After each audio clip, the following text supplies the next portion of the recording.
اللہ نے اپنے بندوں سے اپنا رابطہ منقطع نہیں کیا.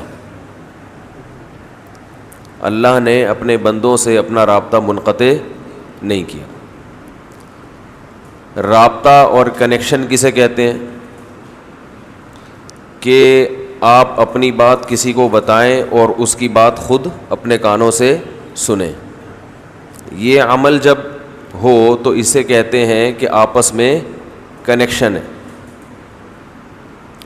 ہمارا موبائل اگر آن ہو، سائلنٹ پہ نہ ہو، جب بھی کوئی کال کرنا چاہے تو کال کر سکے، تو آپ کہیں گے بھئی مفتی صاحب اس وقت رابطے میں ہیں، کوئی بھی فون کرنا چاہے کر لے. فون بند ہے یا سائلنٹ پہ ہے، پھر آپ فون کر رہے ہیں اٹھا نہیں رہے، تو آپ کہیں گے اس وقت مفتی صاحب رابطے میں. بولے بھائی نہیں. اسی طرح اس وقت میں آپ کی کال نہیں سن رہا لیکن اپنی بات آپ کو بتا رہا ہوں، تو بھی میں آپ سے اس وقت رابطے میں ہوں.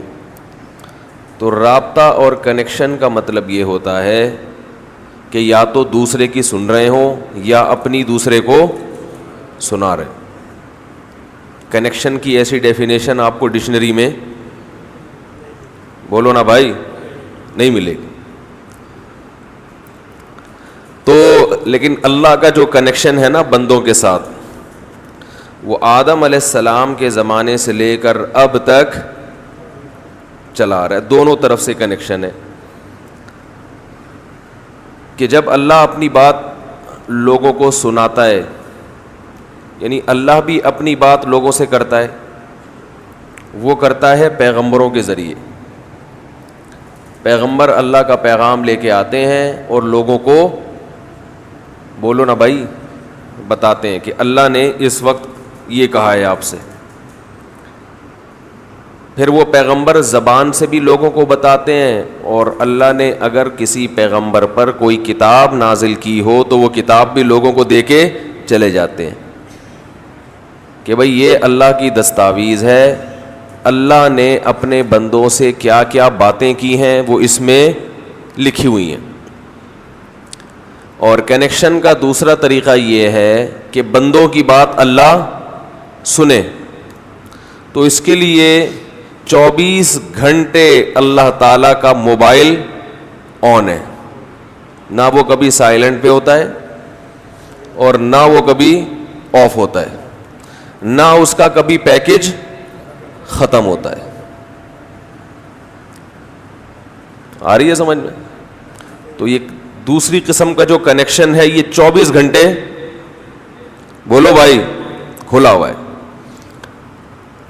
تو اللہ تعالیٰ کا جو رابطہ ہے بندوں سے، بندوں کا تو 24 گھنٹے اللہ سے جب چاہے بات کریں، لیکن اللہ جب کلام کرتا ہے تو ڈائریکٹ نہیں بلکہ پیغمبروں کے ذریعے. تو اللہ تعالیٰ نے آدم علیہ السلام کے زمانے سے لے کر اب تک ہم سے رابطہ منقطع نہیں کیا. ہماری بھی سن رہا ہے اور اپنی بھی سنا رہا ہے.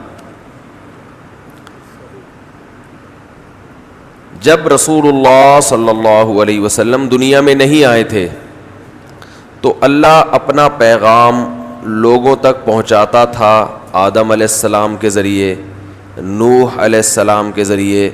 کبھی اللہ نے ادریس علیہ السلام کو منتخب کیا، کبھی ابراہیم علیہ السلام کو کہا کہ میرا پیغام لوگوں کو بتاؤ، کبھی اسحاق، کبھی اسماعیل، کبھی ہود علیہ السلام، کبھی صالح علیہ السلام، کبھی شعیب علیہ السلام، کبھی موسیٰ علیہ السلام، کبھی داؤد علیہ السلام، کبھی سلیمان علیہ السلام.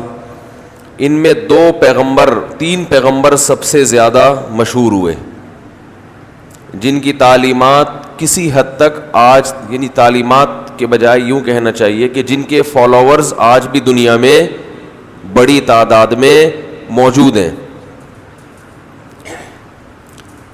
وہ ہیں موسیٰ علیہ السلام، بلکہ سب سے پہلے ابراہیم علیہ السلام، پھر موسیٰ علیہ السلام اور پھر عیسیٰ علیہ السلام.